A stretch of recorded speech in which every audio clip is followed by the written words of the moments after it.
And if we can stand for the pledge of allegiance. I pledge allegiance to the flag of the United States of America and to the republic for which it stands, one nation, under God, indivisible, with liberty and justice for all. City Clerk, can you open the roll call for us, please? Councilmember Williams, Reed, Stewart, Frost, Davis, French, and Mayor Snyder. Do I have? You said that. Four. All in favor, say aye. Aye. Opposed?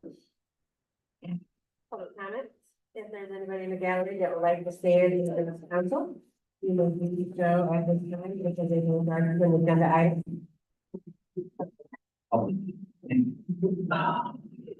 Depending on what he's heading with. Good evening. So I just wanted to touch base on what happened, may or not happen this weekend.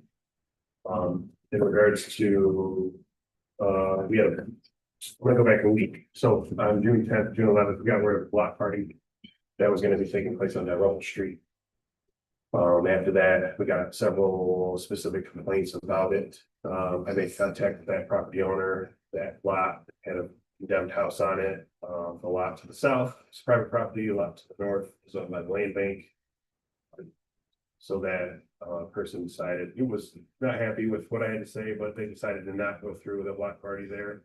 Because obviously we have an ordinance too that has specific things, criteria that met in order to have that approved. However, they did get another gentleman from town submitted an application for park registration application for Holland Park on June 12th. And that was for Saturday. However, obviously that was only an application. The gentleman thought though that they could have it just by submitting the application.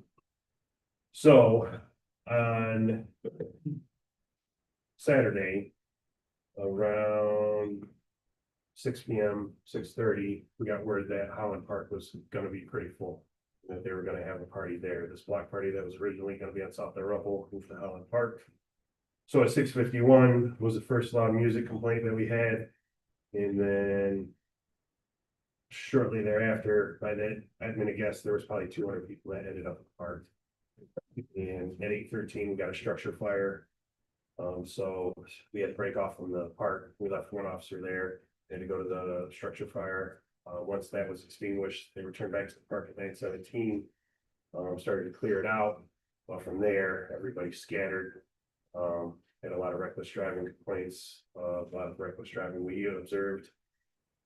And we had 200 people just spread out in the community, flooding gas stations. And there was another party that was taking place at the leisure hour. That ended up filling up East Alley over there, legally. So between the two parties, we had about 300 to 400 people in town on Saturday night. So we were, I mean, extremely outnumbered. Sheriff's Department, Michigan State Police came over and assisted, which we greatly appreciate. However, though, we had about 29 calls for service Saturday night alone. And then we stopped a lot of people for reckless driving, made some arrests, found some vehicles. Usually that does help deter some people, but we were just completely outnumbered that night. So they stayed through 2, 3, 4, 5 a.m. and unfortunately at 6 a.m. we got a shooting victim that didn't stem from the party. It was a domestic related incident. But what we had Saturday night and then again Sunday is commonly referred to as an X-train. Basically a mobile nuisance party. It's very common in Kalamazoo, KDPS, and this town in the city have had to do some very specific ordinances to deter this in order to impound vehicles, because that seems to be the best way to get people to stop doing it. However, this has been taking place Battle Creek, Jackson, Kalamazoo. It's happened here last year. It's happening, unfortunately, happened this past weekend. But it just creates such the unlawful actions that take place during these parties that just really put the community at risk, put our officers at risk. And Sunday, they tried to do it again. However, we got ahead of it and did some really proactive police work, and we made a lot of arrests.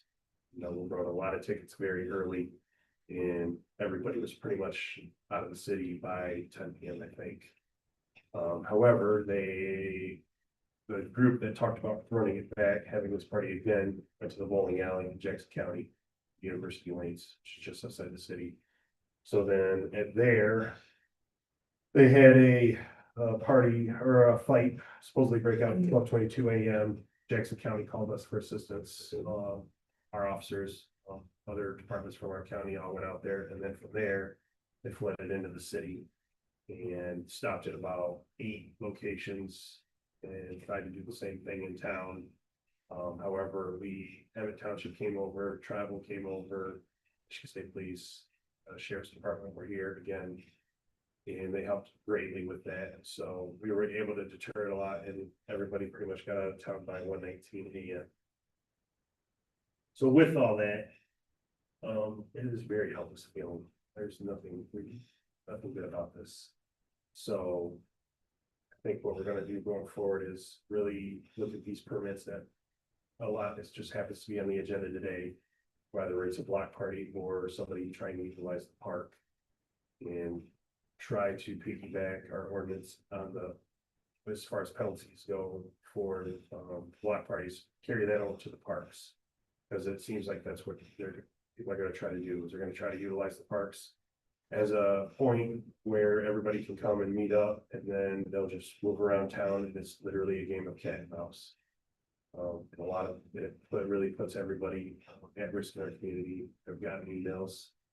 Everybody's phone calls, talked with people already, how uncomfortable they felt. And so it's really hard to get ahead of that, so we don't know about it. So I think with these ordinances that we have in place, and then I think we can add to, put us in a better position to get ahead of them. And have a consequence, that way if it does take place and the criteria isn't met, we can really deter people from doing this. Because it could be for Holland Park had a lot of trash, which I'm sure Jason will talk about. But it is, we could get charges people for having to clean that up. But it was a pretty eventful weekend. And as far as the shooting goes, we do have a suspect in custody. He was arraigned today. That was an isolated incident. That was not in relation to the parties that we had. But did want to share that with you, just kind of brief everybody on that, because it was a very eventful weekend. They probably had over 50 calls for service on Saturday and Sunday night. Well, any questions? Certainly take them. Councilman Stewart? What's the normal Saturday night calling of it? It could be anywhere from 2 to 8 to 10. I mean, it just depends. Obviously, in the winter, all volume generally drops, but these were very specific things for loud noise, reckless driving, careless driving, fights. We did have a fight at the Shell gas station. Our officers did deploy mace. A very large group of people, a lot themselves got maced. So everyone, if you had the ambulance come, treated a lot of people there on scene. But it was, we used to see this before in years past in Lincolnshire, West Broadwell Street, where they kind of congregate, hang out. It's private property, it's easy to get their people off from there. The unfortunate thing we had this weekend, though, is usually Speedway and Shell are very good about closing their doors and locking it, getting everybody out, not letting anybody in. However, they decided to stay open and let everybody come and use the restrooms, and ultimately store clerk at Shell was assaulted. So I have to give it management there, because we have been working under the understanding that, hey, you get 50 cars show up in a parking lot, create that unsafe environment. Please encourage your staff to lock the doors and not let anybody in. Yeah, because it will lead to a lot of retail frauds and just chaos, which we witnessed. So I have to visit with them about that again, and hopefully we can get that procedure, that practice, I should say, back in place. Yeah, nowhere near. The car call volume this year was something you haven't seen in a long time. Councilman Frost? Oh, that's right. Okay. Thank you. So you said that, this is something that Jackson, Battle Creek and Kalamazoo has also experienced, I'm guessing in more volume than Albion has. And you said that, there were ordinances that they had to help try and deter that. Do those ordinances work? And do we have ordinances, or what ordinances are we? So some of ours, we can like trespassing or loitering, if they're on private property, those can help, but like I said, with Speedway and Shell. Specifically telling us, no, they're okay and they don't want our assistance, that really ties our hands, that hurts us. I mean, Kalamazoo, what they've done is they have got the license plates of all participants. They find that criteria where that will define them as a participant in the next train or a public nuisance, mobile public nuisance party. And they will send a certified letter to that registered owner of that vehicle, giving them a warning, advising them, hey, your vehicle is seen participating in a X-train party again, it's subject to being impounded. And then they, I think, advanced it even further to where not only did they made it easier where an officer could tell a participant that, hey, here's your warning. You've been warned, if you were caught actively participating again, your vehicle again could be subject to impound. So that is also something we can look at. I think a lot of the amount of reckless driving we saw, we just took action on. A lot of it we couldn't because just being completely outnumbered. But that usually when you take people's cars away, start issuing tickets and we start arresting people, it helps deter it. The problem is if our sergeant, nighttime sergeant, if there's 3 of them, because that's typically how many we have at night. If we don't know this is going to happen. If he sends 1 person to the jail now, we only have 2 officers. So, you know, the county and MSP, if they catch something in their districts, then they get tied up and we're even more short. That's why we put in place the ordinance for a block party. So that if they don't follow this process, it's not gonna happen. So, It's easier, so usually. Time we'll find somebody setting up a DJ booth immediately. We'll know if they have the proper license for application done, and if they don't, shut it down right there. But speaking, we were just the sheer number of people that showed up because of all the shares that were made on social media. Really good. Thank you. Council Already Murray, have a time to close, so if they're there after then that's not legal. Correct, Right. and that's when we can tell them, hey, if anybody does not leave at this point in time, we can arrest you for trespassing or loitering, use some of our ordinances. And that's why they did end up leaving at 9:17, which is about probably dusk. That time, that's when everybody cleared out.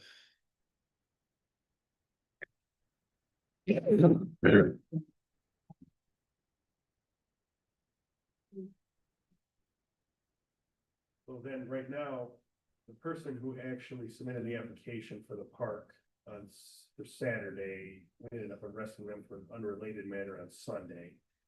But, so what we're gonna do is go back and investigate some of the social media posts that we found, some of the body camera footage, and then we'll see if we can document or articulate whatever violations were done, and if we can submit a warrant request for that person to hold them responsible for that, we will.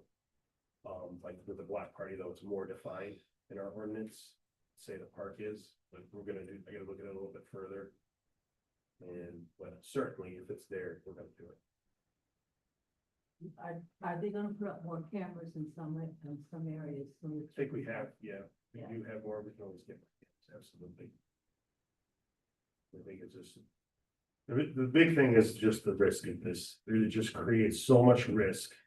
I mean, just this weekend alone too, in Elkhart, Indiana, they had 11 people shot, one of which was murdered. In a public gathering, Detroit, I remember they had 19 shot, and I think it was 4th of July party a year or 2 ago. Jackson had 4, I think earlier this year, and that's my worry is. We have this, the risk is there for that, have we had it? No, but can easily have it, just 6 1 person to make a poor decision, and it affects a dozen people there. So, like with this weekend, our mere presence, we try to turn on our lights and be present, take action when we can, but the biggest thing is in that situation is just to be visible, to try to deter anybody from doing that. Any other questions for Chief X?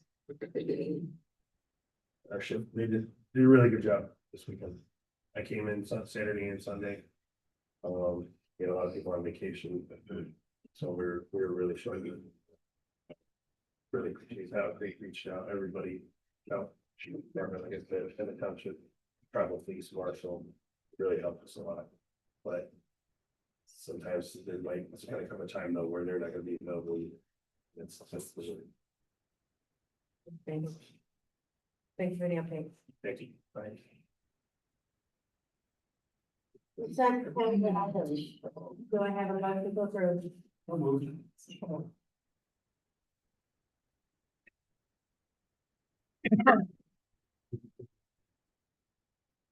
So in our consent calendar items, we have our June 2nd study session and regular session minutes. The application for the Juneteenth celebration in Holland Park for Saturday. Application for the R&B old school music at Holland Park from June 11th through September 19th.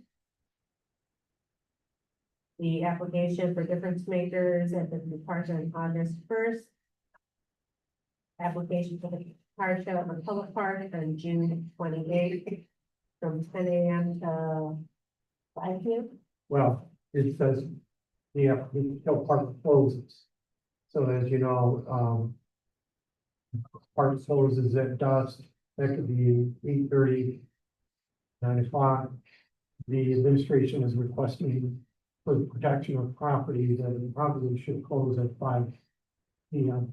with everything that's gone on over the last weekend. Okay. Thank you, Mayor. I got a little more information. The actual car show, I believe it's from 10 to 5. Wanted to reserve the park for that time just in case the people that brought the cars out want to just hang out with them. But the actual festivity should only last up until 5 o'clock. So that would be from 10 to 5 p.m. The application for the National Night Out, the McIntosh Park on August 5th. The application for lunch at the Lloyd from June 4th, June 11th, 18th, 25th. Next, open the lunch hour. And then approve closing City Hall at 12 on June 26th for the summer picnic. Any questions or comments? Yep. Thank you. So if we for the car show at McCullough Park, the 10 a.m. until 5, but the sound amplification permit for National Night Out, it says here from 4 to 9. Are we going to limit that until 5 o'clock also? I think I put 9 on it, and I only included that for. So National Night Out is a nationwide thing, police initiative where police departments will host an event for their local community they serve, invite everybody out for food. Utilize Holland Park because the splash pad is there. But we'll also rent some other things that kids can play on. Usually, sometimes we have their cars come out where they can paint their car. I did put 9. I think I only did that. I only did that though for cleanup. We're done at 8. 4 to 8 that day should be in this, but I put it a little longer than just because I tried to clean up time. Sure, I understand. My concern is just consistency. Yes. And enforcing certain kinds of policies to different groups. Want to consider? That was my thought on that. Oh, yeah, definitely that night though. Yes, I agree that's late. Any other questions or comments? All in favor, say aye. Opposed? Next, we're going to have a few, do I have a motion? So moved. Support?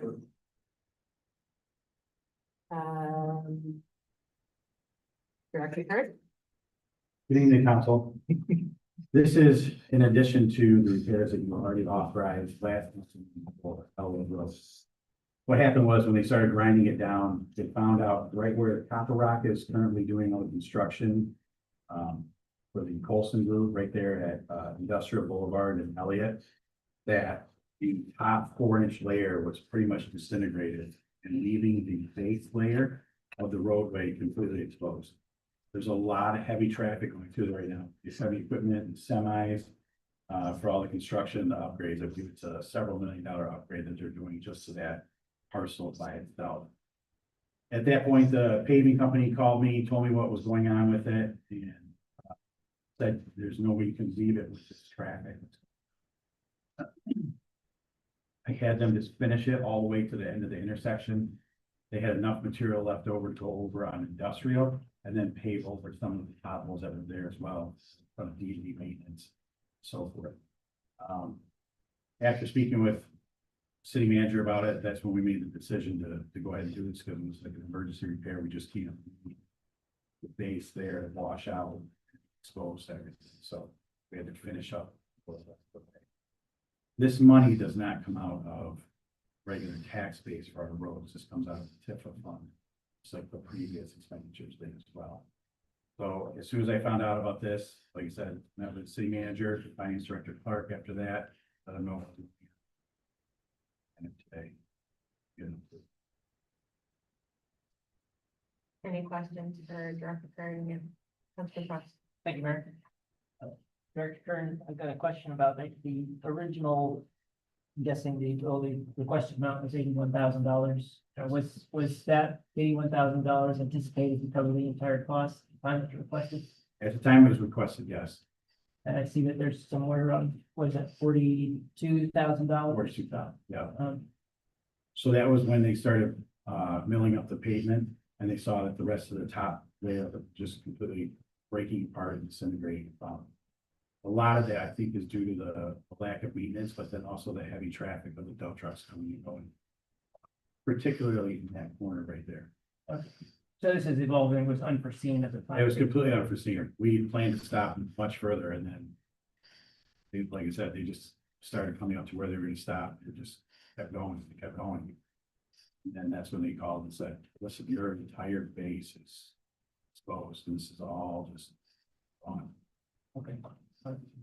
So we can expect this in other parts of town and other considerations as we continue with our infrastructure. I'm finding that out in every project that we're doing for this corner project. Didn't want to believe Manager Terry when he first said, you just wait until you start popping up the street. You never know what you're gonna find. And I was like, yeah, okay, got it. And then just down from Councilman Stewart's house, Eaton and Oak reared its ugly head. And then now I know that on Berrien Street, we have sanitary lines that are collapsed, and that's getting ready to be torn up. I know that on Borough, starting tomorrow, that's starting, there's issues there. So, every single turn that we've come to, it has been bad, pretty bad. There is the sanitary line going down, Ash, all the way to from Ann to Eaton Street is full of roots, to the point where they can't get a foot ball down, they can't even get through it, with the auger bits on them, and it's not a straight line, it's got all these different pipes on it, or fittings and everything, it's just a mess. So we're working on that. Ionia Street, all 4 sanitary structures were gone. So those all have to be replaced. And so we're doing as much as we can, as cheap as we can do it, but yet still do it right and done with it. So, yeah, I'm learning. Well, thank you, you answered my question. Thanks, Brent. Manager Terry? Yes, the old adage is never go in the same hole twice. So once we expose something that is amiss, when we're out in the field, we are sometimes forced to make field changes. We're not being disrespectful to council or to the public when we encounter cause, but we cannot ignore a problem and cover it back up. So we are forced sometimes to make decisions that I know that $42,000 is a tremendous amount of money. However, we feel that it is best served the public and everyone concerned that when we encounter a problem, then we not ignore it, that we do those things. Now, we sit down as a team, we take a look at the monies, we take a look at the engineers, we talk to them, we make a decision as to how do we want to approach this, what is the most cost-effective way and the most responsible to deal with this. And that's why we don't want you to ever think that we're being defiant or not being respectful of council's authority. It's just that we have to deal with this out in the field. And so we try to take a responsible approach in dealing with this. In the case of the milling, the milling machine is designed to take off just the old asphalt. If we were to ask them to keep going, they would start taking off the base. That's the last thing we want to do. And that's what Jason had encountered here. And so that's why we had asked the asphalters to come in and add more asphalt down to give us, and to preserve that base.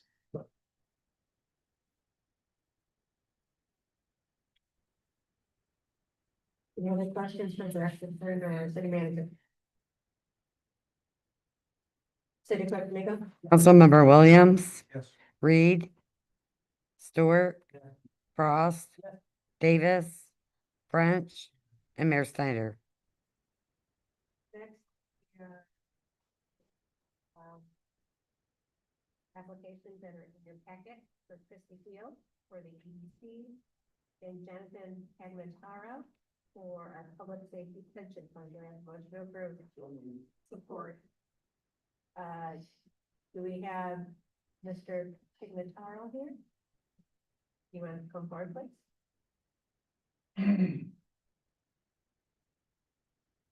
Good evening, council. Good evening.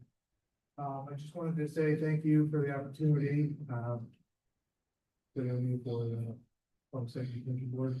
A little bit of background about myself. I'm currently a detective with Calhoun County Sheriff's Office. I've been, with the sheriff's office for about 23 years. And so I'm very familiar with the Albion area. It's actually, believe it or not, it's actually where I started my career working, at the sheriff's department. And my first assignment was east side of county. So I built some pretty strong bonds with a lot of members of the police and public safety department. And through that, great friendships, great understandings. I'm also part of the labor union that represents both the sheriff's department and the city of Albion Police Department command officers, Police Officer Association. So just wanted to do a quick introduction of myself. Any questions? Any questions? We thank you for coming out this evening. Yeah. Thank you for your service. Thank you for your support. And did we hear from Chrissy? No.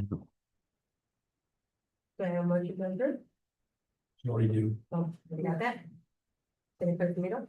Councilmember Reed, Stewart, Frost, I'm sorry, council, I have a question about clarification. I know this might not be the right time, but I have a question about, I know we're approving these, appointments. Are you putting them both together as a package? Yes. No. Davis, French, Yes. Williams, Yeah. and Mayor Snyder. Next is our discussion of the sidewalk. We need to do a coach,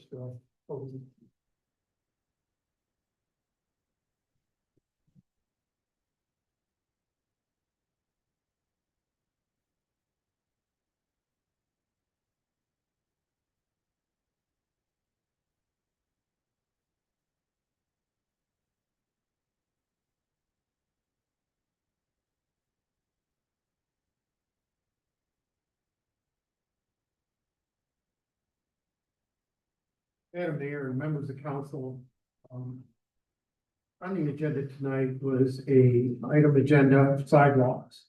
I wanted to talk to council to try to gain a sense of direction. As you can see here, this comes out of our charter, and calling for a procedure of how we repair sidewalks. And in this particular section here, all sidewalks are to be assessed by the city onto the property owner. What brought this to our attention is that we've had an opportunity to have two new homes on Fifth Street installed. And approximately, I would say, 200 feet, let's just say, of sidewalk that we are going to replace. These are our homes and we're going to. But what brought up even a bigger picture was when we try to match grade, when we take a look at where the sidewalk, the new sidewalk starts as opposed to the old one.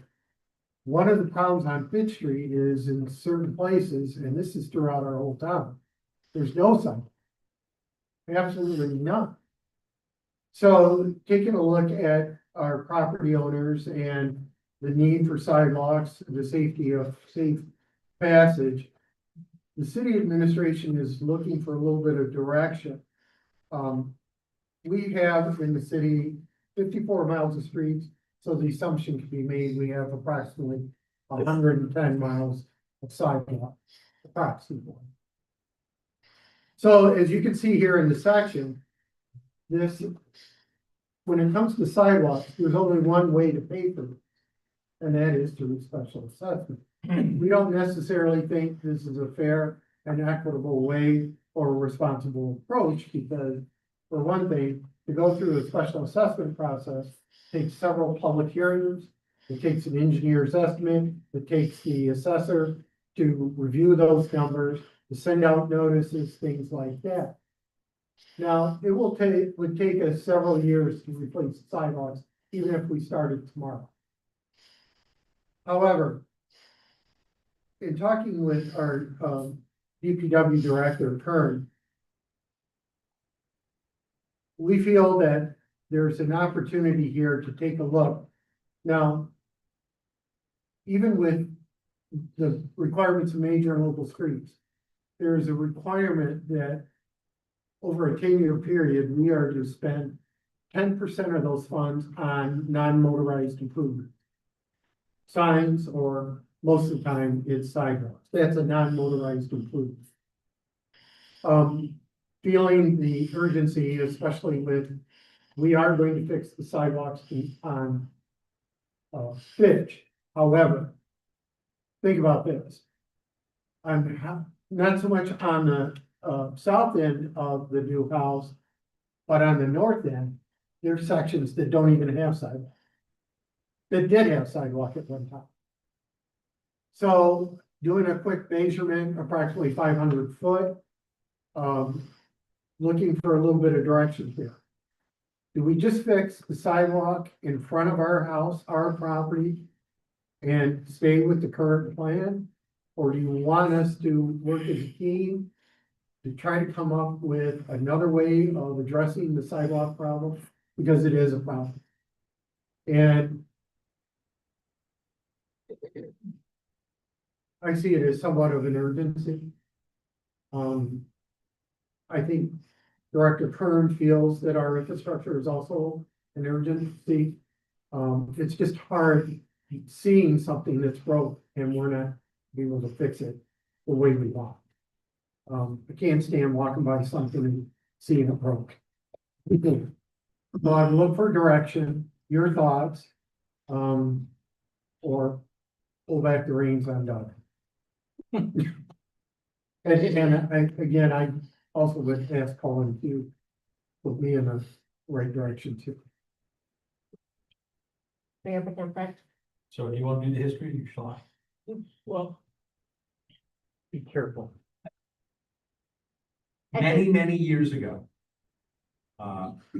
with the approval of the then city attorney, Not Colin. not Cullen, the previous city attorney, the city approved a $50 a year sidewalk millage, with the understanding that that fund would be used to improve existing sidewalks and offer sidewalks to those residences that did not have sidewalks in front of them. I would argue that in those 25 years, those places that don't have sidewalks didn't want sidewalks. And we as a city were okay with that because it would be a burden financially on residents to have to pay for their own sidewalks when they didn't have one when they bought the house and now are being assessed a fee. With the turnover of the city manager, the city attorney, that sidewalk assessment was deemed inappropriate.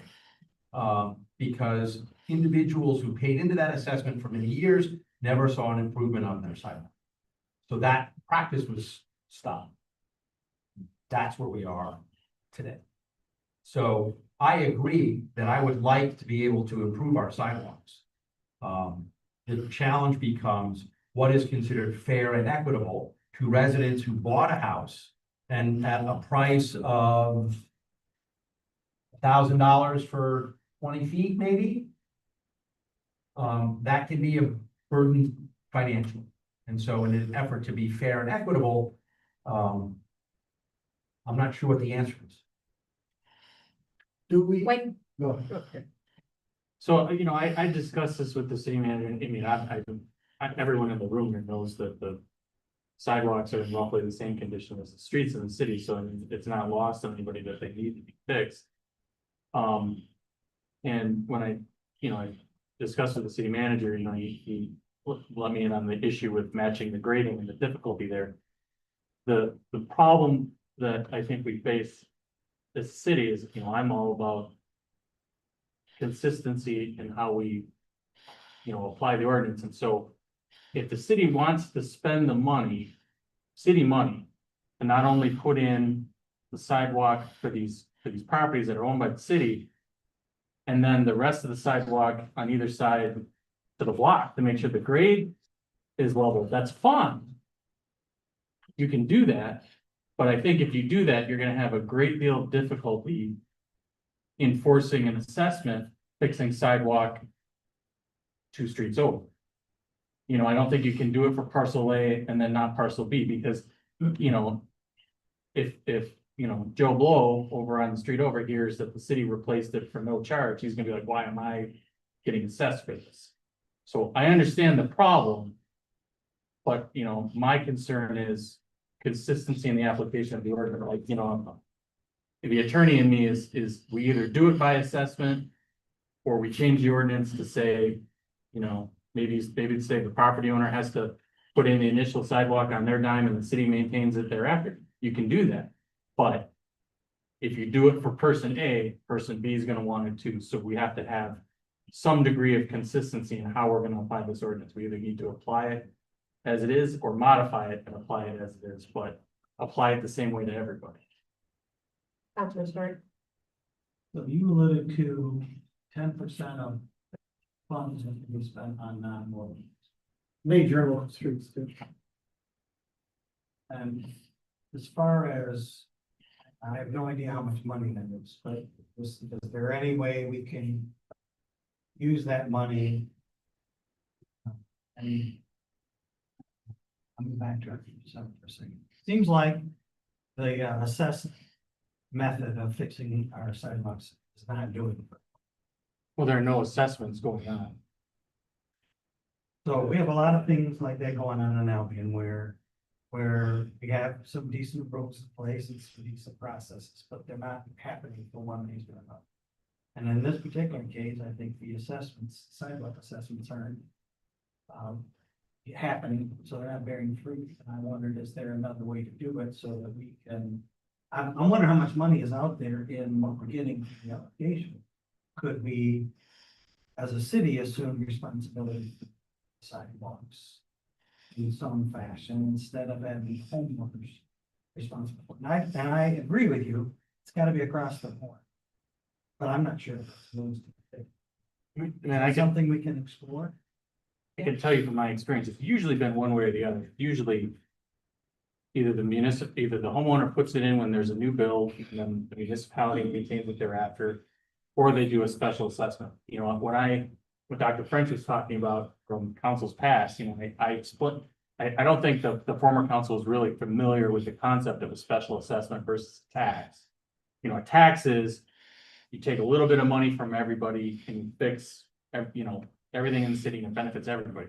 With a special assessment, you're only assessing the properties that are benefiting from that particular repair. So by way of example, when I bought my house, there was a sidewalk assessment because they fixed two sections of sidewalk directly in front of my house.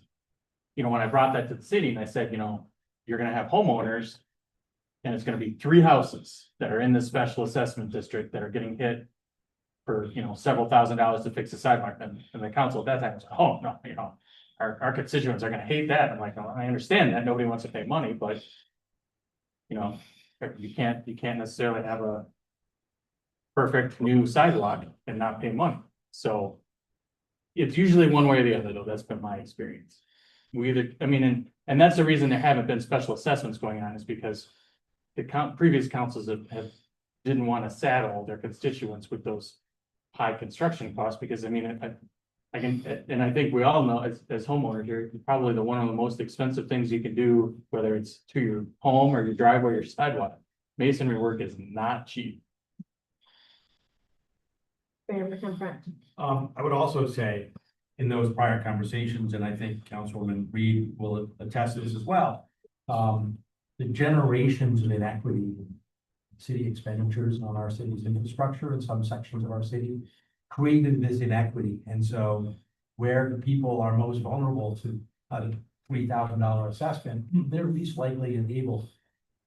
And so what we decided as a council in those terms, when Len and I were first in 2010, 2012, was we didn't want to burden that. So we didn't really have a solution. And at the time, there was some money, it was like 190 something thousand a year was spent on sidewalks, and the city had a plan to doing these. And I think we were using up the old special assessment that we had. And we targeted some of those sections in precinct 1, 2, and 3 that really needed it, whether or not, just because we knew that there's generations of neglect in those precincts. So. And I think the We rest talk- of it was used for handicap Yeah, ramps. yeah, we did that too. I have a question. Community, are we exposed with this condition of sidewalks the way they are? From a safety standpoint? So it depends, is my attorney answer to your question. The Michigan Government Tort Liability Act, I mean, generally we're immune, but there is a carve out for issues with sidewalks if certain criteria are met. So it depends on, there has to be, if I recall from the statute, and I can certainly pull it up, there has to be a certain amount of difference in height level between sections of sidewalk. We have to know about it, things like that. So it depends on how bad the sidewalk is, if we're aware of it. Things of that nature. So generally, we're not liable, but there are circumstances where we could. So, moving forward, council, city administration would like to explore this. I have a call into a few other communities. In 3 of the 4 communities I worked in previously, the first sidewalk was the responsibility of the property, the first sidewalk. The maintenance, upkeep, and replacement thereafter fell upon the city. I guess I'd like to research some more, but I don't believe this section of the ordinance is working for us, the special assessment. There again, I'm seeking some direction that there needs to be a change. And that sidewalks need to be addressed. They're within the right of way. Anything within that right of way, safe travel, passage, thoroughfare, I view as our responsibility. So that's where we lie. And going back to Fifth Street, it's very difficult for me to ignore the obvious. And how are we going to market nice homes with poor sidewalks or the lack thereof? So I mean, I have a couple of comments on this topic. For being a homeowner for almost 25 years in a neighborhood that has no sidewalks. I didn't have a problem paying into that because I knew that those funds were gonna go and address hopefully neighborhoods that needed it. What happened was majority of those funds went to the handicap accessible corner areas, which, great. I didn't have a problem because in the neighborhood that I live in, the streets were not busy, so my kids could play in the streets, they could ride their bikes in the streets. So it wasn't a necessity necessarily for us to have a sidewalk. But I think on Fifth Street, trying to market brand new homes that don't have sidewalks, that's a different story. So I think that if we are spending money towards causes like roads and other things, other fixes that's gonna make our community marketable, this is definitely an expenditure that is a necessity. So I think we need to find funds to make this happen so that we're not putting that burden on the taxpayers. I agree with that. But also, I want to say that I also think it would be a good investment for us to find a way to mill down the areas of sidewalks that may be considered a hazard. As we've talked about before, roots are causing damage to our streets and our sidewalks. That is very evident in a lot of the older neighborhoods where we've talked about before areas of concern where kids are playing, riding their bikes, trying to rollerblade, roller skate, whatnot, but there's major bumps. And that's a concern. I will say that where my grandkids live, they live 3 blocks away from a park that my granddaughter loves to go to. She's 2 years old, so we know how a 2-year-old walks, doesn't pay much attention. But all of those sidewalks where the bumps were, or the cracks, those were milled over. So there's not a problem for her to walk. We need to invest in some type of machinery to mill over those bumps, that it's no longer a concern or a problem. Go ahead. I probably should mention to council before the discussion continues under the statute. There's a rebuttable presumption that the sidewalks being maintained properly, so. If we're concerned about liability of sidewalks, it would probably behoove council not to state that you're aware of any such problems.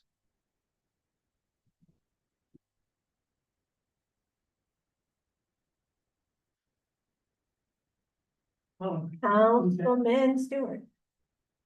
Actually, two things. First of all, I sitting here thinking about what we have to deal with. I think there's 2 things. One specifically is the houses, and I think we could treat that separately than the overall issue we wanted to, because don't we own that property? Yes. So I think we could extend the project so that we can fix the sidewalks if we need to. So that's my A point. Is that we can do that under the project. We decide to expand that project. Sidewalks, we can decide to expand that project to include sidewalks. The second thing is about sidewalks in general. And I'm concerned, I've been concerned since I moved to town about the sidewalks. And when I'm thinking about this, it seems like it's a much more efficient approach. If the city takes a proactive, does the maintenance thing like they know Director Kern has done on other things. If we take a maintenance approach and we have to identify funding and whether we have an assessment initial or not, I kind of don't care, but whatever the thing is, that's right. But I like the idea of a programmatic approach to this rather than here and there. I think we've scouted ahead of things so much better if we can, if someone is sitting in responsibility of doing that, So I like the idea of pursuing that if we can, but I think that's not necessarily tied directly to these 2. One or both are needed. Well, the practice might be where we take a certain portion of both major and local street, along with some general fund dollars, and place them in a budget for next year, where we try to address some of the streets in each geographic section of the city. So we have a balanced approach for public improvement. So one part of the city isn't, we're not playing favorites. That would be You're over here. yes. The other thing is that in the long term, even though I'm your interim, we want to set future administrations up with a consistent mission of so many streets, so many sidewalks, so much water, sewer main, storm sewer is done on a regular basis. That is the secret of good maintenance, is staying on top of it. And we feel that that is the right approach. So your future city managers and future councils are aware of this, and we just keep moving forward in the same program, rather than this manager comes in and has this idea and says, no, we're not getting involved in that. That's not how things get fixed. So that's why we think that if we were to come up with funds in a dedicated fund where we could do things on a consistent basis geographically, that is probably the right approach. I look for direction. Mayor Pro Tem Fred. So it sounds like we have two things to think about. I think everyone here is in agreement that the Fifth Street project is separate and distinct from the larger bigger picture. The Fifth Street properties should absolutely get sidewalks, and that any milling or changing of sidewalks on adjacent properties to bring them all into compliance with respect to grade should be made. I don't think anybody disagrees with that. We're selling 2 of our own houses. We want to put as positive of a face forward on that and not incur additional expenses for the new home buyer to fix their own sidewalks. So I don't think that's really in contention. I like your idea about trying to find allocated funds, whether it's through our budgeting process or through external means. I just remember, and Len will remember this too as well, in our early days on council in the last decade, that finding funding for sidewalks that are not making them handicap accessible intersections is virtually impossible to find. That from a federal or state point of view, it's about handicap accessibility, and then everything else is the responsibility of God. So I agree that if we can take some money from our budget and put it towards sidewalks every year. Back when we started on council in 2010, Len, every 6 years, it was your precinct's turn. That's how we did it. That didn't always work. It did not, that's right, that's exactly right. I remember you and I having a conversation about the needs of precincts 1, 2, and 3 relative to other precincts, so I respect that, that's why we changed it. But I think trying the equitable approach is the best one, so I would agree. I wish you luck in finding grant funding or outside funding for sidewalks, because hasn't changed. Is to have sidewalks in front of new lots, to respect them.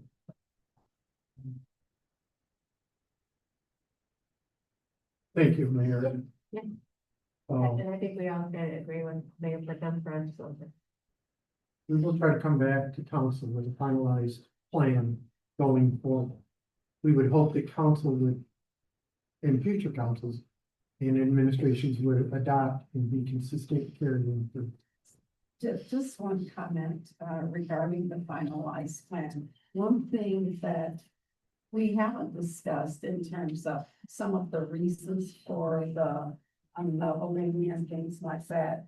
The plan is going to have to include what Director Kearns and I saw a couple of weeks ago regarding the trees and the damage that the trees are doing that's causing the problems. So not only does the plan have to include the sidewalks and leveling and things like that, but the plan is going to have the additional cost of remedying the problem.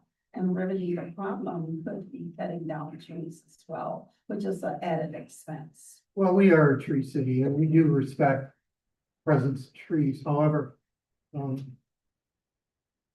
one of the things also going forward is that a lot of municipalities have adopted the plan of not planting trees in the right of way. That there's a natural attrition, that when a tree diseased and passes on, then what we do is we encourage the homeowner to plant on the other side of the sidewalk on private property. And part of the reason why is because of utilities. We're seeing more and more technology, more utilities, more power outages, because as trees mature, power lines, it's hard to maintain. So we would encourage that trees be planted on the private property side of the right of way. rather than in the right. So I wouldn't necessarily think that we need to take down trees just because of sidewalks. Obviously, what makes a city beautiful is its trees. But as attrition moves forward and we lose a tree, we would encourage the replacement of that tree on the other side, on the private property side. That would also be a recommendation of the administration. That's all I have in here. Thank you. Thanks. Do you want to stay up there for the engineering report? Yes. Well, Yes, Madam Mayor, members of council, on the agenda tonight is a engineer's report. We have a representative from Whiteman who, Miss Susanna Denoff, who is our, one of our engineers, that we consult with. Of course, most of you are familiar with Mickey. Well, Susanna is part of the team that is working on two different issues right now. One is the dams. And so we want to talk about that a little bit tonight. She also wants to give an engineering report because we thought it was important that council and our public hear where we're at on our construction project. So Susanna, do you want to, Sure, thank you. where do you want to start? Okay, fantastic. Thank you everyone for having me tonight. I'm going to report on a lot of different projects that I'm not involved in. But as I go, if you have questions, I can bring them back to that team member and they can get back to us. So I'm starting with Sam's projects. He's working on the preventive maintenance projects for the bridges. Substantial completion has been reached, and I think he's working with Doug to set up a final walkthrough meeting on those. So that tiny bit of detour routes off the table. Let's see, Stouffer Plaza. So then the next handful of these are all design projects. I'm gonna bring up one solution to sidewalks is as you're doing design projects, if there is concrete as one of the pieces that we're doing on these, a way to fix sections of sidewalk less expensively, even if it's a non-participating cost, could be that we do them as part of these projects. So put that in the back of your mind. You have a lot of things going on, and that could be one small piece, so you're chipping away at the big total. Stouffer Plaza, the topographical survey is complete, and we're working on preliminary plans. And once those are done, we're going to set up a virtual plan review meeting with the city in 2 weeks. And we intend to submit the Eagle Water permit within the next 6 days. West Capitol also designed topographical survey is underway. And the current schedule has a preliminary plan completion and review by the city by the end of July. North Albion Streets, this one, also design, the preliminary plans are complete.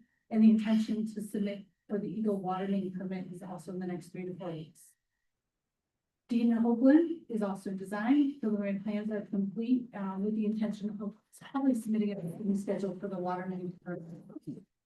Right, that was Sam. So Brian has a lot of water projects in construction.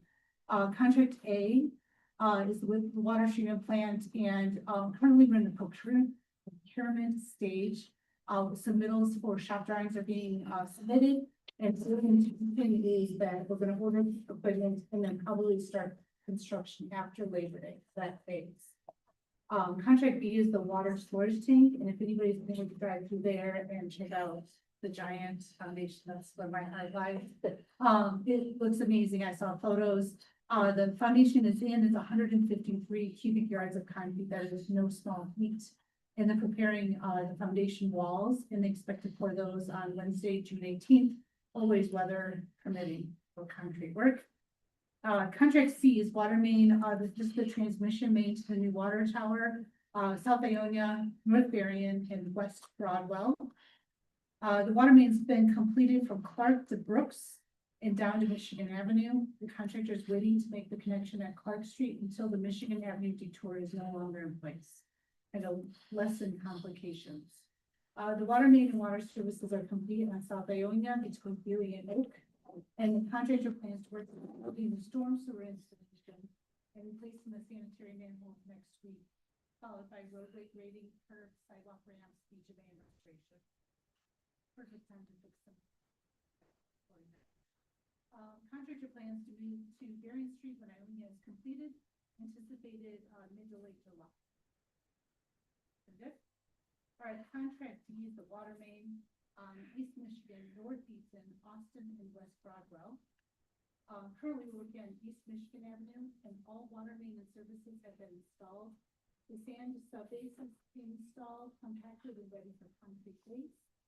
The concrete sub has been delayed about a week, and they plan to be on site starting June 23rd to spot replace the curb that was removed and for the concrete base in roadway.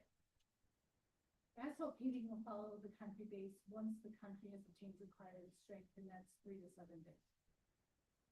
Then they're going to move on to Burr Oak Street to begin removals June 17th or 18th, so that's this week.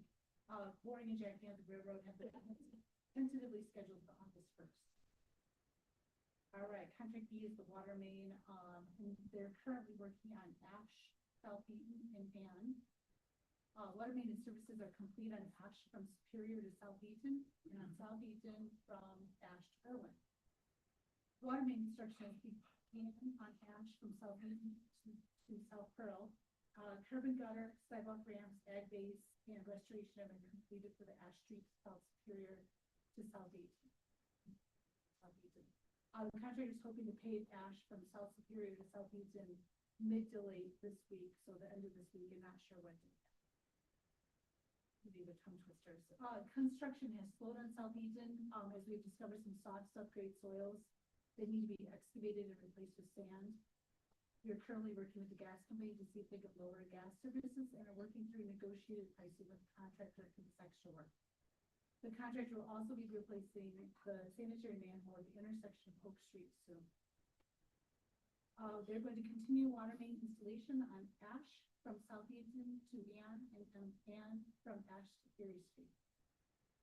The contractor hopes to get to South Superior, Ash to Irwin, the rest of Ash, and Ash to Erie completed before moving on to South Superior, south of Irwin, and we're not quite sure what the timing is on that.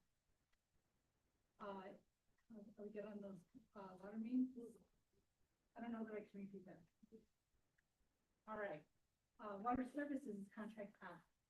So they have completed the replacement of 12 galvanized lead services and 2 brass services in the road right away. They've also completed 2 lead service and 2 brass service replacements from the road right away into homes. The contractor plans to begin more service replacements once their service crew plumber becomes available. All right, pretty good. Drinking water asset management grant. We have identified some additional addresses to perform exterior service investigations on West Broadwell and Lincoln.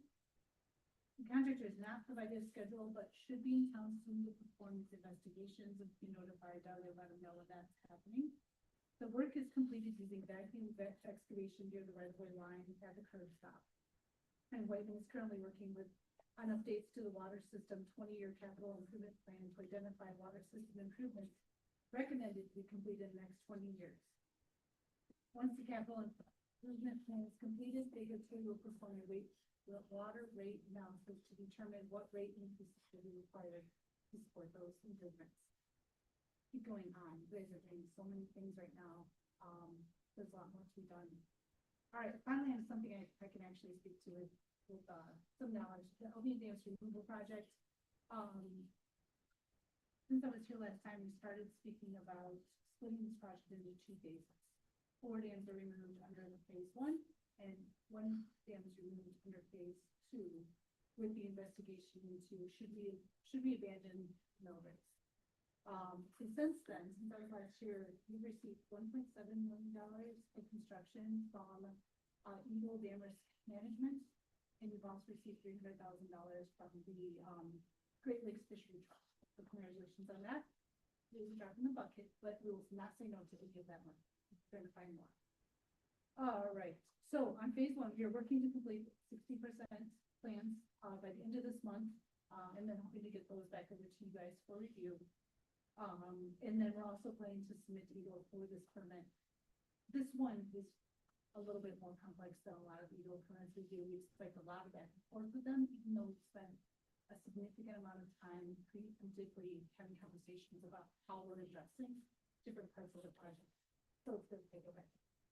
At the same time, we've been discussing how the land that's going to be exposed by this drawdown is reallocated back to homeowners, and what does that look like for both them and the city? And basically, all these different things.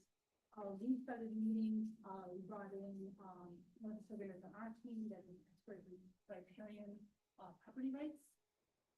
And through those discussions, we recognize that not only is the goal of the city, but also, required is that there is a fair, easiest word to use for this, fair reallocation to the owners. So if you just take a property line and you extend it straight to the river, it's not gonna work for this river because of the shapes of a lot of your properties. Property lines are crossed, people will lose water access off of their property. And the amount of land that each of the properties are going to get is going to be drastically unfair. So, our survey team has gone through, I think, 5 or 6 different exercises, applying different theories to try to break it up evenly. We just managed to finish that at the end of last week. We've sent it back to the team for their review. But the idea is that, we'll follow that up with our next meeting, a letter to everyone who this directly affects, letting them know that, we have a game plan. We're going to have a public meeting, in July. This will be there, and then an opportunity to set up a one-on-one meeting with each of these homeowners so they can talk to our right-of-way agents about what this actually means to them. I think that's the major points on that one, correct? More or less? Okay. Let's see. The second phase, we talked about this possibility of abandoning the mill race.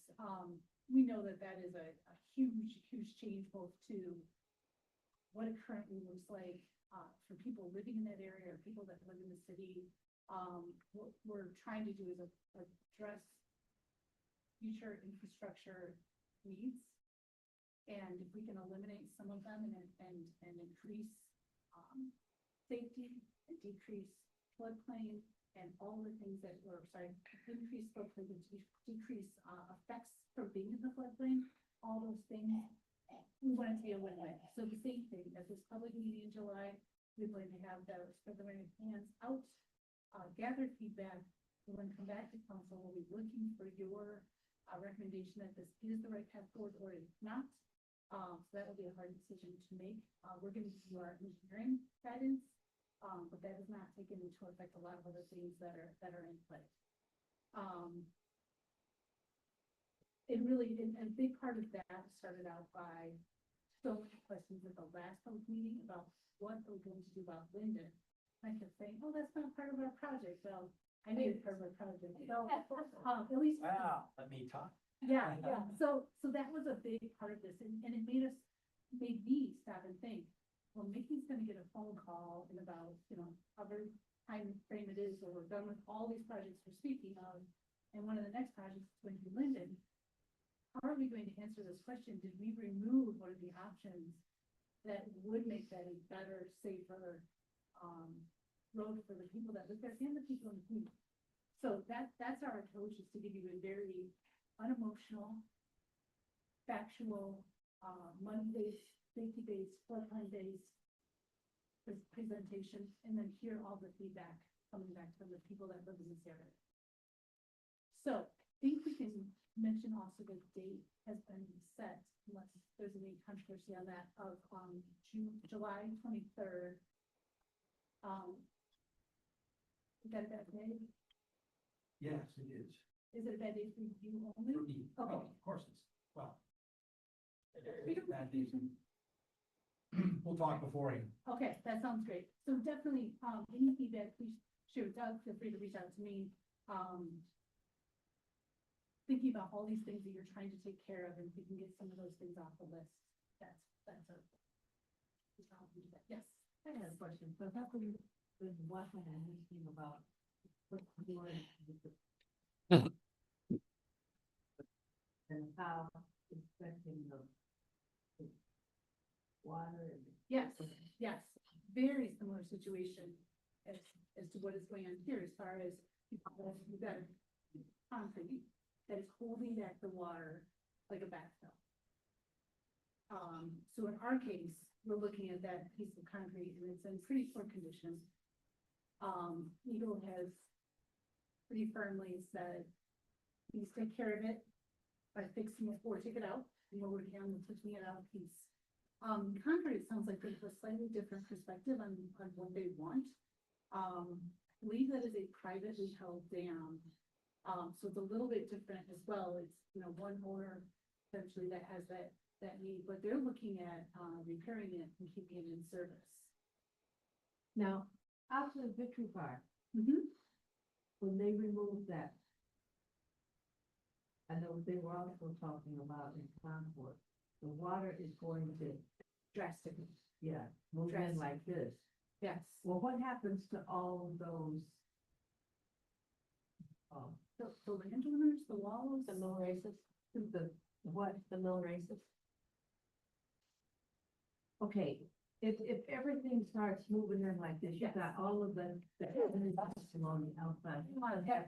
Yes, yes. So part of why that all grows is you've got I'm not gonna use the word stagnant. It's not stagnant there. You have stagnant water on the outside and that allows all those plants to grow. If you think of different parts of the river system, if you go further upstream, if you go, not terribly far downstream from City Hall, that's a much quicker moving body of water, same river. It just has a different shape. There's not as much of the different plant life that's going underwater that lives in that same stretch. That would be the same thing as what you're gonna see in the future. It's gonna be, one of the other things we're bringing to this meeting is photos of other projects. It is dirty, it's gonna smell, it's gonna be disgusting for the period of construction, worse than the construction that you have going on in the city right now. This is organic muck soils that smells bad. I mean, it stains your fingers and cleans it so far. But the next part about that is that dirt that's going to be exposed, that sediment is incredibly fertile. And it's gonna grow very quickly. But what the shape of that is, it's gonna change faster. And that's some of the information I'll bring to the public meeting. Show is that new shape. So I think it's about 300 feet wide. We're gonna change it to about 70 feet wide. Cause I go by when I'm going to Battle Creek, Mhm. sometimes I cut through. That's always. Yes. And I see how that has been done. Now that looks nice, and I was Yes. just wondering if that. Similar. We're gonna do some similar things. Yeah, it won't be identical because it's a different part of the river system, but we're definitely looking to make some really nice improvements. Recreation is going to be a big part of this as well, as making more opportunities for people to use the river differently than what it currently used. So, I have a question. For us non-precinct 6 residents, okay, what should, residents anticipate? What are their concerns? What is going to make the difference for them? and are you talking about just a whole removal of the? Yeah, the dams? removal and And what removal is of the the meeting trees? for the 23rd? Yeah, it's twofold. One is to talk about what that South Branch design looks like. Mhm. And how that affects all those homeowners, specifically on that section, but really what it's gonna look like for everyone. The second half of it is, what are the two options that we're looking at, North Branch / Miller Race, and one of them is keep water in both. What are the impacts of that? And then what if we remove the Mill Race and improve Lincoln Avenue and revise the North Branch to be able to carry all that water safely without causing on flooding? What are the impacts of that? What are the impacts? Oh, there are so many. So what we're trying to do is look at them basically a in map, so you're looking at. Yeah, so you could be, for instance, one of the goals is to remove as many homes as possible from being within the floodplain. And so option one would be there'd be 0 homes removed from the floodplain because it's exactly as it is today. Option 2, which would be removing the mill race, I don't know the exact number offhand, we'll have that for you. It would be some number, definitely all the homes that are only on the mill race, those would be removed. The ones that are on Linden in between the two branches. Hopefully, most of them will be somewhat removed. Actively. This is, The mill race piece or the? Yeah.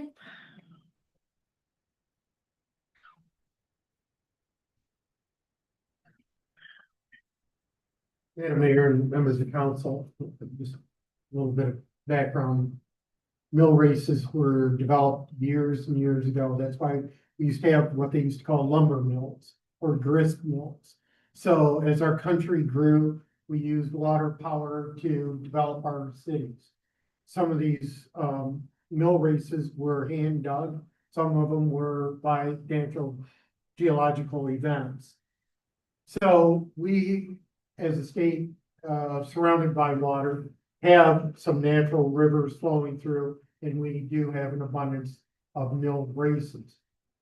Approximately 4 years ago, we had some dam failures in Midland, Sanford, and what ended up happening, 2 major dam breaks, and there was some extensive flooding and property damage or destruction in this case.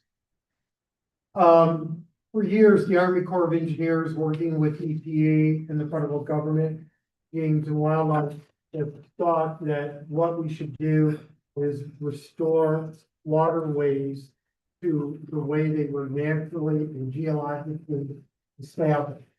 In other words, whatever man has done to create backstops and plugs, so to speak, those should be eliminated. So what's ended up happening is the state of Michigan has offered incentives for municipalities to remove these dams. And they want to see a restoration of the natural flowways that was intended several thousand years ago. As such, the movement has been to give us, and we have been the recipient of incentives to remove those dams.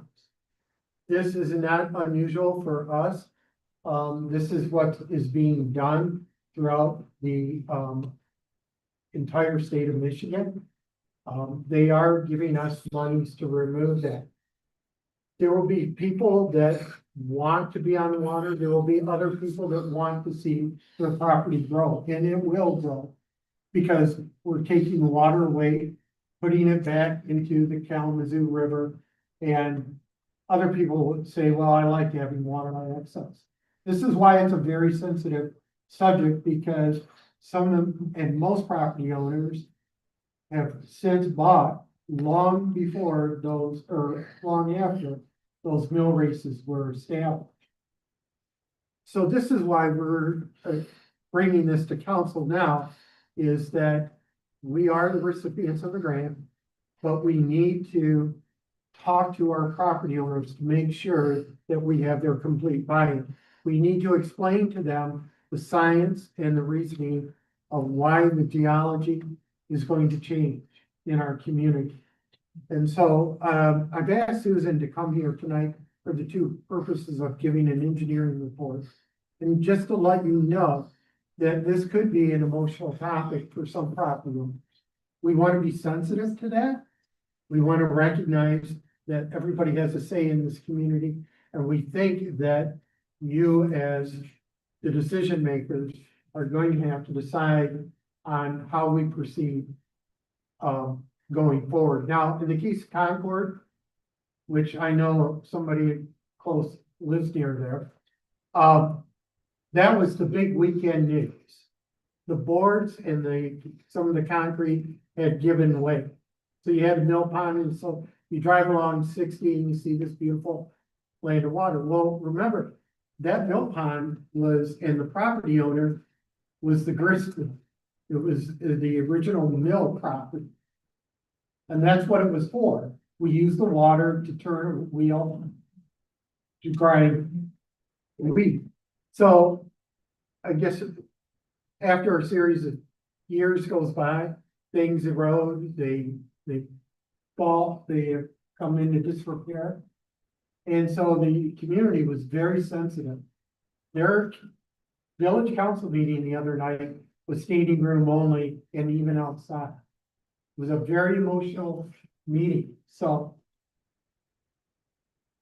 While I'm concerned that this is the first year hearing, this is something that's been discussed for a very long time throughout the state of Michigan. And because we're in Albion, we're running through it. I will tell you this, that our town's history has been no stranger to floods. Approximately 100 years ago, we had all of Superior Street was underwater, believe it or not. So we talk about 100-year floods, we talk about 500-year floods, and even 1,000-year occurrences. And this is where the floodplains come into effect, because some people, the only way they can get insurance is if they're properly registered through a flood. So this is an important subject. It's going to affect a lot of property owners, and it's going to somewhat change the appearance of that river and the shoreline. So we just want to let you know what's going on. City Manager, thank you for that. I don't mean to speak for Councilman Williams, but I have a concern over what I think we heard Susanna say about losing homes. That is what I thought I heard. Moving homes. Moving homes, neither of those. So moving homes out of floodplain, sorry, out of the designation of floodplain. I misspoke. It's a designation that they would have that sits on top of their property requiring different kinds of insurance. I apologize for that.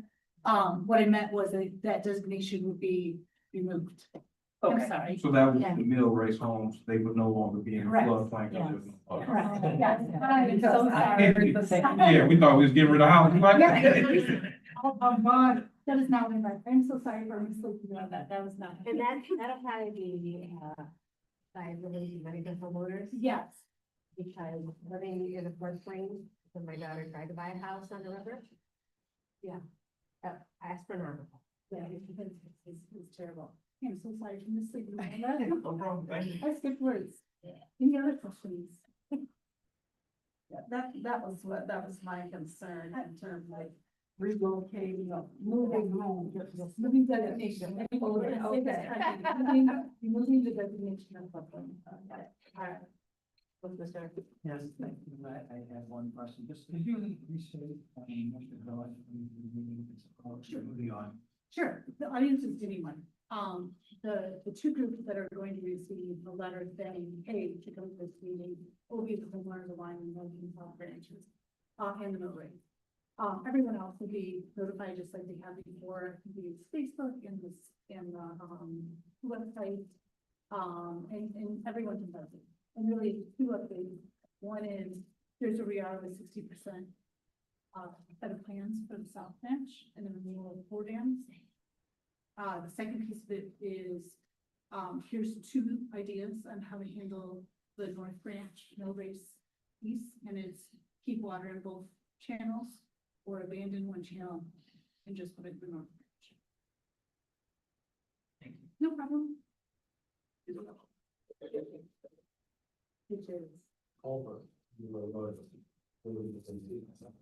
yeah, I mean, right, yeah, I mean, storm would still be accommodated. Storm would still have to be accommodated, but it would not necessarily, correct, it would not be, it'd be a storm system like what's in the rest of your roads. Yeah. And not just a giant. Correct. Yeah, we would improve the North Branch to be able to handle all the water as we used to. Is it possible for you to send our city manager that date? No. Oh, this document. Yeah. Absolutely. Yeah. I mean, I'm trying to I envision know. as you were talking, All but it's just kind of got, yeah. If you could, and then we Yeah. can send that to all of us in case. It was a big there's- update. Yeah. Who should it be in? It'll be at the pavilion. In Maybe Victory we Park. can negotiate that date. Yeah.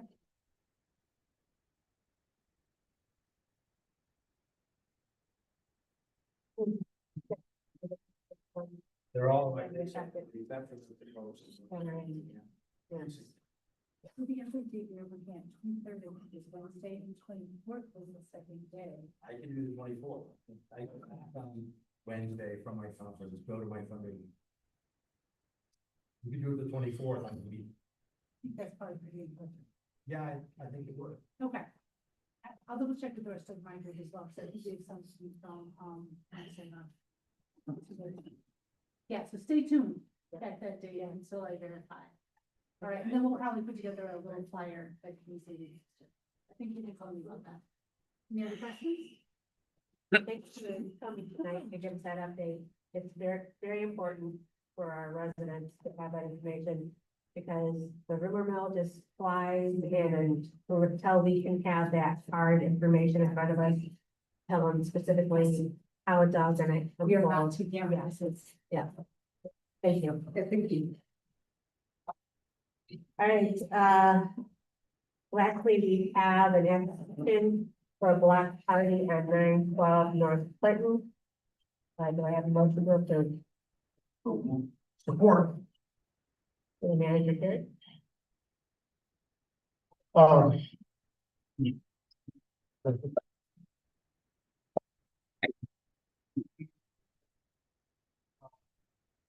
Requirement for us to approve this, I've been discussing this with, the mayor. I believe that they have company coming in from California. So I guess that being said, we want to remain consistent, but in this particular case, we see no problem with that. Steve, do you have any problems with this? The ordinance states 30 days, it's a 30-day requirement. This is one of those issues where they get a high volume of people in a concentrated area. We're not necessarily, I don't anticipate there being any problem there, because they've done it in the past, but if you're gonna shut down the road, you're gonna have a lot of people gathering in one location. I do have to think about that, and notices, I think this was submitted 4 or 5 days ago. So I think what we were trying to figure out as a happy medium is still, I mean, like, I know the Lawlers, known them for almost all my life. They've always had big parties in the summer, which brings community together. So I don't have any issue with them having that party. But I think with what Chief Phipps is saying is that if we want to follow a process, we follow the process. If we don't shut off those, but still provide them the opportunity to have their party as they would like.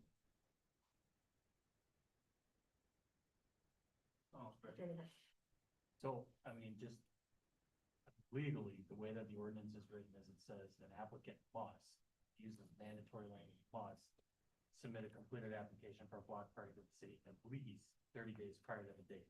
There's no exception to that rule, so council can't approve a permit for a block party unless it's been submitted at least 30 days in advance. So certainly they can have a gathering at their home, they can have people over, but council can't issue them a block party. Even if they wanted to deviate from the normal process, the way the ordinance is written, it doesn't permit it. So I would say that only other caveat I would like to bring up is if they paid that $50 fee, I would say that'd be a refund to them because they probably shouldn't have even accepted this application given that it had been turned in 30 days prior. So that's my only caveat. I would agree with that, and that we need to instruct staff, be more vigilant in issues of the permit, and also explaining the process to the applicants. I think that's critical. So Jason and I spoke about that too, is we need to train the staff better on the application process. They're taking application, taking a fee, it's dated June 10th or 12th, and they can see that the designated date is within 5 days. Staff should know that per the ordinance, they can't even accept this because council can't even approve. And a suggestion that, it would make it easier on the staff is if you put on the form, daily event, and then parentheses must be 30 days from the event. Or council needs to approve. No, it must be 30 days prior. So, just put that on the form that Yeah. we make the vote. Yeah, I would say we definitely, that form is completely updated. And I believe that there are internal things that the administration needs to do to tighten up some rules and procedures. So what does that mean? What does, you know, and I know we can't approve it. What constitutes? I mean, this is just like, it's a birthday party. Okay, so Or there are graduation no party or- ordinances regarding the number of people they can have. So the block party ordinance is tailored to deal with the large parties that involve shutting down streets and with, you know, basically the party spilling into the street. Certainly, anybody can have a party with family and friends at the residence as you could on any normal basis. But there are other ordinances that come into play since they are not going to be recognized as a block party. So if they're spilling into the street and obstructing traffic or disturbing the peace or things like that, those ordinances would apply and they'd be subject to those ordinances.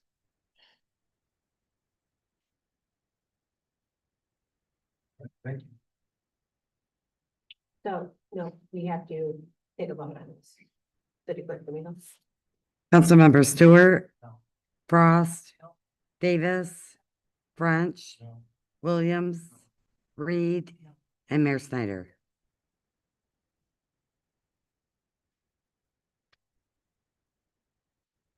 Future agenda item. You, council members, would like to see on an upcoming, yep. Thank you, Mayor. In light of all the incredible things that LVN is doing and all of the departments working together with part to make the city a place that we can be proud of and, you know, and market to our own community and others outside. I know we had discussed about having the interim director of the Economic Development Corporation come in and give us some kind of a briefing update on their leadership status, on their financial status, give us kind of the temperature of what they need. One of the things, you know, as the council, we're asked to help to staff their board, to assist them in getting the right people for the jobs that, you know, they need to make the right decisions for our community. But as I'm sitting here, I don't know what they need. And I think it's important that we do. I would like to see these, and anyone else of the staff, come and address council and can tell us what's going on, what do they need, how can we help?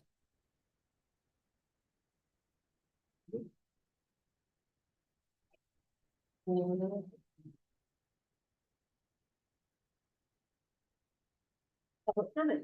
There's anybody in the gallery that would like to stand and address council, so maybe you at this time. Anyone? Everybody raise his hand. Yes, sort of lighting. Suddenly, late today, my office was approached or contacted by a private developer looking at putting in some fast food along Eden Street. We'll be working with them. It was amazing. I had received a email. I returned the email and within 3 minutes I received a phone call. So they are very enthused about coming here. So I met with Director Kern and talked about different locations. And we'll be sitting down as a team trying to accommodate them. So, and so everything else, we're busy with contracts and everything else. The one thing I do want to emphasize is also we have Juneteenth coming up, this coming up weekend. That's going to be a rewarding and fun program for our city. Also, we have spring cleanup on the 21st, and we encourage everyone to participate in that. Because on the 23rd, the city is going to undertake an assertive and aggressive review of properties that aren't in compliance with our ordinance. That's all I have, David. Want to piggyback on that, I mean, also with code enforcement. Code enforcement is not gonna look at penalizing anyone if you put it out there. I understand this is a long process. So I know I heard that somewhere, rumor floating around, somebody was concerned about that, but that is definitely not. Want to make sure that's very, that code enforcement is not gonna make any action from anybody putting out anything now till that day or even last week. So whenever they can get their items out, sooner the better. Any, questions for our city manager? You mentioned Juneteenth, and since I have vendors, I was just wondering, is there going to be a presence in terms of a table, waterworks or something at Juneteenth from the city? Well, usually they would bring the fire truck over and it's coming. Fire. Oh, no table or anything like that to build relationships. You will be down. You'll need it, okay. Any No, other no, I questions for our was- city manager? Any other questions for our city manager? So, Councilwoman Reed, let's give us an update on Juneteenth. It's in the Morning Star, all the information about Juneteenth, and we would like for people to come out. We got a good fun day planned for this year, so just ask for everybody to come out and join them. A lot of fun. So we're having a baseball tournament. Okay, Friday night? on Friday night, they're having baseball down at Harrisfield, Milton Barnes. It's gonna be a youth group though, that's gonna be doing baseball. And, hot dogs. And then, Saturday morning, starting at 11:30, we'll be at Holland Park. At the pavilion, and we'll have a beginning meeting. And after then, we'll have Type 75 that'll be doing the music. I hear that they're really good. And they'll be doing the music until 3:30. And then we'll start to break down because break down because of 4 o'clock. From 4 until 5, we'll have boots on the ground. Looking for you to be there.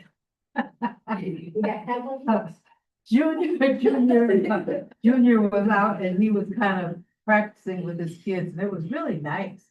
And so it's gonna be boots on the ground, and then from 5 until 7, it'll be a gospel fest. So everyone come out and plan on having a good time. We've got vendors, we've got food booths and things like that. So it should be good. Looking for you. I want to introduce you, so I want you, if you can, to be over, because I want them to know the person that's doing all of this work in the park and living. All of you can come, I don't care, I do everybody. So we're saying like Chief Pitt, that's the director Kern is gonna be out doing line dancing with Junior. And our city manager, and all of our city. Again, it's 7 o'clock. Everybody's gonna be 90 then. Well, Yeah. I can imagine, I can only imagine. So, kind of going along with the celebrations we've had recently, this past weekend, we had the first the Albion High School Alumni Association summer kickoff for Juneteenth. And they acknowledged 2 longtime supporters of the high school, supporters of the community, which were Elijah Armstrong Senior and Mr. Harry Bonner. And not Harry Bonner. No, John Schilling, I'm so sorry. John Schilling, who was basketball coach, teacher, educator, Student driver. Right. Other council, yes, he did it all, but it was nice to see the community come together for that initial kickoff, hoping that it'll be an annual event, it'll keep growing each year to acknowledge those that have a major impact on the youth and the schools. That was a great program that the Alumni Association put together. Looking forward to all of the great Juneteenth celebration coming up. We have so much going on. We have the red, white, and blue drive-in car show coming up as well, July 3rd. Do we meet before then? I don't No, think we do. Well, no, seriously. yeah, so just wanted to give a plug for that, for the festival, not festival, but our 4th of July celebration as well, also on July 3rd. So this downtown is looking nice. We are doing so much, there's so much going on to be proud of in our community, and we just want to make sure we're showcasing it. So Jim Stewart, want to tip my hat to you for all that you do with the BDA and the red, white, and blue, helping organize that for the community. And any other council member comments? Thank you, Mayor. Just the announcement to help you out with those. Art Under the Tower next week, the 28th at Crow Park. Friday and Saturday is next week. And then, the car show. Brian Brown is hosting a car show, his 3rd annual car show at Crow Park, on the 28th as well. That should be a busy day. I know with both events, we've been telling people, make sure you bring your lawn chairs, as well as on the 3rd, bring a lawn chair and sit down there with Jim and the guys. One more thing I got. Oh, father-son picnic. The father-son picnic again went off without a hitch this year. I believe it was the 15th year. So I want to thank Greg and everyone that helped with the father-son picnic. This was a great event. They also honored Shilling as a former mayor Mike Williams. Great to have a community come together like that. Yeah. Any other council? Just a favor, we have funds for women. I'd love to have somebody put, July 3rd, red, white, blue. Our placards up, hand them out, so some wants to volunteer to help promote that out.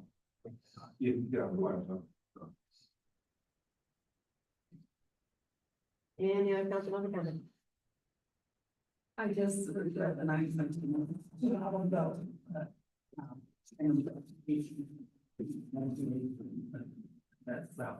be here for the 21st, but we're working behind the scenes to make sure everything is in order on the 21st. Not that I'm lax, but we're working behind the scenes before that date. Councilwoman Davis, you're such a slacker. I don't want to do my things happen from there. You have a motion to adjourn. Or. All in favor, say aye. Aye. All opposed? Meeting adjourned, 8:44 p.m. Thank you all for being here. What is that here?